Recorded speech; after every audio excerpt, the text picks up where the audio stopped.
Hi, hello.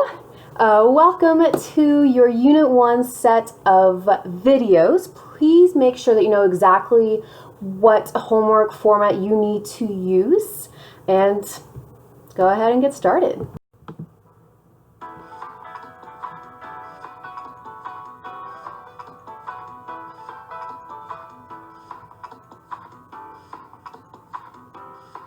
Alrighty, so for today's video topic, we have the Aryans, the Vedas, and the Vedic age.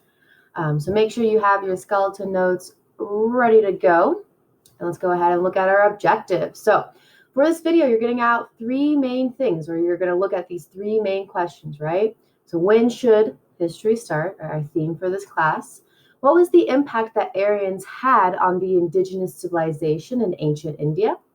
And then lastly, how did Aryan culture shift and adapt after they expanded in India? All right.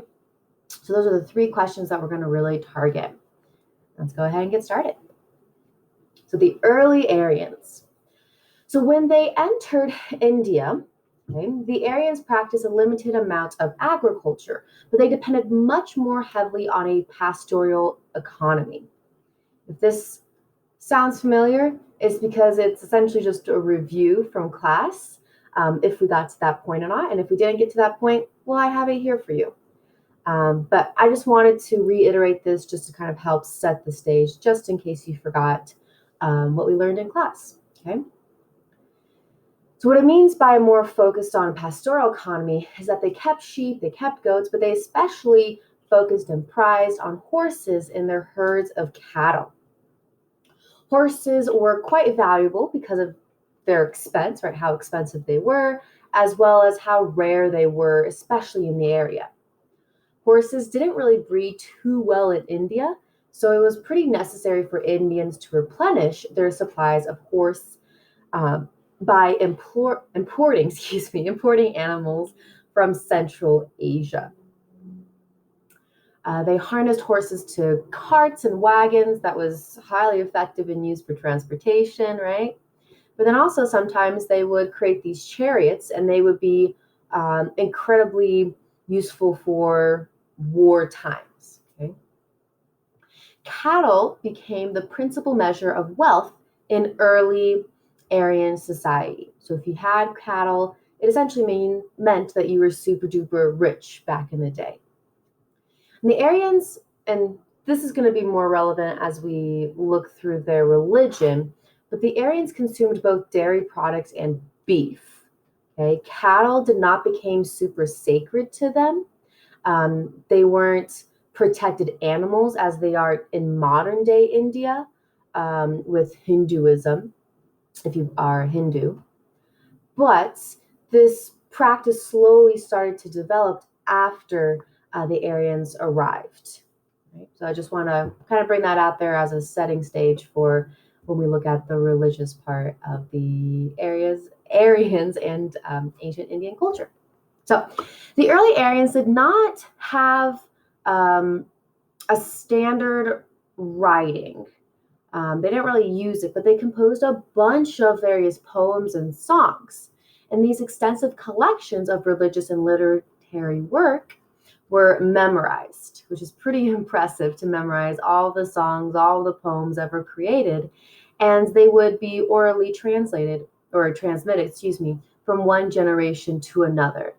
And they would practice and say and sing these poems and songs in their sacred language of Sanskrit. Sanskrit's one of those languages that's dying, which sounds really weird that a language can die. But I mean, if you don't practice it, if you don't speak it, if you don't write in it, then yeah, it's definitely going to vanish and go away. But this was the primary sacred language, that you would only use this language when it came to the poems and the songs, which will be known as the Vedas. For everyday communication, they didn't speak in Sanskrit. They relied on, on a less formal tongue known as Prakrit, I believe that's how you pronounce that, which later started to evolve into modern-day Hindi and Bengali and other languages that are currently spoken in India. The earliest of those orally transmitted works were the Vedas, which were collections of hymns, songs, and prayers, rituals that are honoring the various gods that the Aryans practiced, right? Which means they were polytheistic, right? So when it comes to the Vedas, there are 4 specific ones. Okay? And the earliest and the most important one is called the Rig Veda, which is a collection of 1,028 hymns addressed to the various Aryan gods. And the priests that compiled this work was between 1,400 to about 900 BCE. So it took a very long time to not only gather all of these poems and songs that were just orally transmitted and put them into a book, right, a collection. So the Vedas represented a priestly perspective on various affairs. Okay? The actual word Veda means wisdom or knowledge, and this refers to the knowledge that priests needed to carry out their various functions. And this automatically makes that position, the priest position, on the very, very top of the totem pole of the social class. While transmitting religious knowledge, the Vedas also shed considerable light on early Aryan society in India. So if you remember in our last notes on the Harpan society, I essentially told you guys there's not that much that we really, as historians and archaeologists, really don't know about, just because there wasn't a lot of text that was left around or a lot of archaeological sightings just because of the environment, how it shifted and changed. But the only real knowledge that we have of like pretty early on Indian culture and society is through these Vedas, and how through the songs and through the poems we can understand how people were living their lives day to day. And this, once again, is viewed as one of the most important historical sources, where scholars refer to these books, right? And this section is known as the Vedic Age. So, the Vedic Age. The Vedas reflected a boisterous or pretty rowdy, chaotic society in which the Aryans clashed repeatedly with another indigenous group to India called the Dravidians, and other peoples already living in the area. But we're going to focus specifically on the Dravidians. The Dravidians were concentrated in the southern region of India that I have shown here on this image, where the lighter half are the Aryans, kind of mainly concentrated, and the darker half is where the Dravidians are mainly concentrated. So the Vedas referred frequently to conflicts between the Aryans and the indigenous people, whom the Aryans were referring to as dasa, which translates to the enemies or to subject peoples, meaning from the very beginning, the Aryans were saying, hey, we are better than these indigenous peoples. The Vedas identified Indra. Indra is a Aryan god, war god and military hero, as someone who would hit and tackle, citadels, right? Ravage citadels, smash dams, destroy forts, and essentially just try to ruin and collapse all the different agricultural centers that were already there from the Harappan society. And because of this story or this actual god, this suggests to many historians that the Aryans would frequently clash with the Dravidians in the Indus Valley, that this was a normal thing because it was mentioned so many times through this war god. Aryans often had friendly relations, though, with the Dravidian peoples, where they started to learn their language, they adopted various agricultural techniques, but in the end, it was mainly fighting because there was a mass competition over land, over resources. Aryans also did fight among themselves pretty viciously, in the sense of they didn't have a state of, or a common, government, But they had all these different types of chiefdoms that were organized around herding communities and agricultural villages. So there wasn't one central area where the Aryans could meet and gather and like feel like part of a community. There's a bunch of little mini areas, chiefdoms that kind of made the Aryans not feel like they were one and the same. Most chiefdoms had a leader known as a Raja, who governed with a council or village elders. And given the large amounts of chiefdoms, there were a lot of potential conflicts when it comes to the Aryan society. So, Aryan migrations in India. So during the early centuries in the Vedic age, Aryan groups settled in an area called the Punjab. And I believe, there it is. It's this area that's highlighted in red. So northwestern India, it's present day on the border of Pakistan and India. So after establishing themselves in this area, the Aryans migrated eastwards and southwards and started to really establish these communities throughout much of the Indian subcontinent, to the point where they had a pretty huge hold of India. After 1000 BCE, you have all of these settlements that were kind of exploding in the Himalayan area and the Ganges River. So just as a little mini reference, that's where I'm talking about. So they went from the Punjab in the northwest, kind of going down and really settling in this area with the Ganges and the Himalayas. About this same time, the Aryans started to learn how to make iron tools and axes, as well as iron-tipped plows to clear forests and establish agricultural communities in this valley. And the fact that they were using iron, it was incredible because it enabled them to cultivate more land, to produce more food, to support a larger community, which by doing all of those three things, it essentially encouraged the Aryans to keep pushing deeper into India. As they were creating these iron tools, there they began to focus more so on the cultivation of rice as opposed to wheat and barley. And why rice? Well, rice gives you a pretty big yield as opposed to the other two grains. It provided more food to people, and because more food was readily available, well, the population started to expand, right? Which contributed to the idea of like, hey, we need to start expanding and moving out.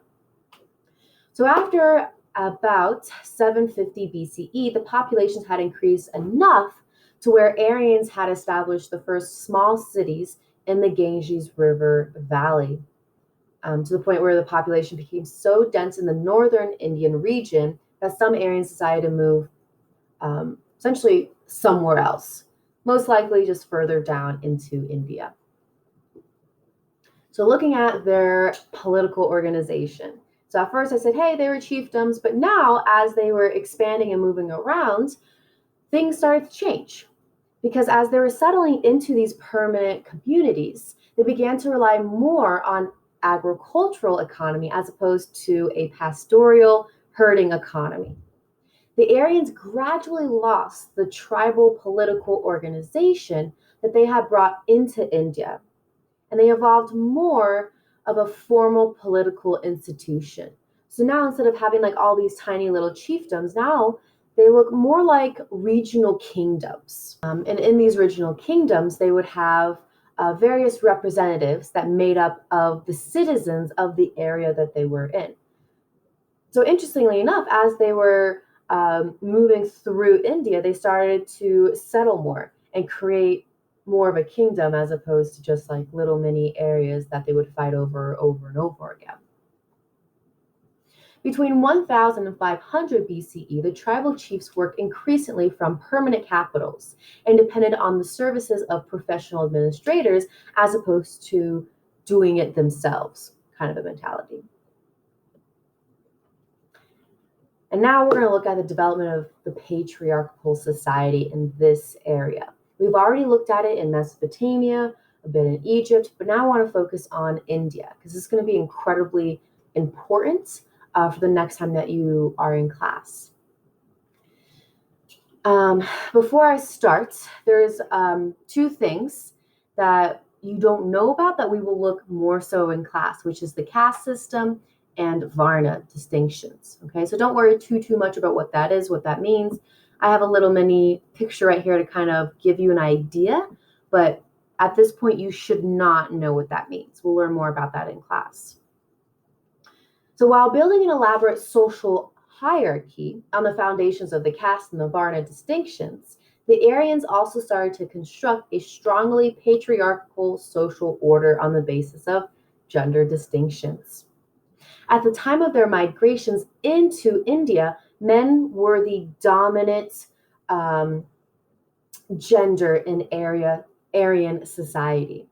All priests, warriors, chiefs were men, and Aryans recognize descent through the male line. Only males could inherit property unless there was no male heir, and then only men of family could actually preside over various family rituals. Women did have some influence, but only within their actual family. They couldn't go out in public. They could go out in public life, but they had no public authority. Okay, they couldn't get a pretty high standing job, for example. Two main things I want to look at when it comes to this society is the law book of Manu and Sati. So the law book was written by just a random anonymous sage. We don't really know who it is, around the 1st century BCE. So the 2000s, I believe, BCE. And this essentially said that women were explicitly placed under the authority of men. Manu specifically means or is the founder of the human race, according to Indian mythology. So by saying that this is a book of laws that Manu, right, the founder of the human race, has said, it's incredibly difficult to try to go against that idea, right? Because if your religion specifically says that if the one human creator is saying that women have to be under men, well, that society is going to follow through with it for sure, because they're fearful, right, of their gods. This law book also dealt with proper moral behavior and social relationships, including sex, right? Like who could have it, when you could have it, with whom, as well as your various gender relationships as well. Can a girl and another girl, can they be friends, right? If they're from different families or whatnot. And the other part I want to look at is a little bit gruesome, called Sati. It's an Indian custom, which essentially shows the true dependence of women on their men, husbands primarily. So let's say there's a scenario where you have a wife and a husband, and the husband dies. Well, the woman or the widow has to voluntarily throw herself into a pyre. Right? A pyre is when you have like all of these logs on fire. On top of it is the deceased, and they're being burned. Well, essentially, the widow has to volunteer to burn herself alive, to be right next to her husband in death. Although widows occasionally enter the fires during the Vedic age, as time went on, Sati just became incredibly unpopular. And it wasn't really widely practiced in India. Technically, I believe it's not part of Indian law, but there are still some cases, more so in the rural areas, where Sati is still practiced to this day. Moralists often recommended Sati for widows of socially prominent men, aka, I'm going to go back for a second. If you were on the top of the totem pole, especially with the Brahmins right up here, you were almost expected to perform Sati, because this is the true example of what a wife should do for her husband, right? The devotion of women should have for their men. All right, and this once again reinforced those values that Indian society placed women in subordinate positions, situations, etc. On that note, we are done with our video for today. So, what did we learn? Hey, humans are still incredibly complex. The Aryans brought many pros and cons into ancient India. And then lastly, Aryan culture seemed to have dominated the lands through practices such as kingdoms and the patriarchal society. So if you have any questions, you know exactly what to do, and I'll see you later. Wow, what a fantastic, invigorating, insightful, productive, wonderful video that Miss I has created for you. Yes, I know, you can go ahead and clap for me. It's totally fine. Please, please, please make sure that you have completed whatever homework format I have asked and given to you for this video, and have a fantastic rest of your day. Goodbye.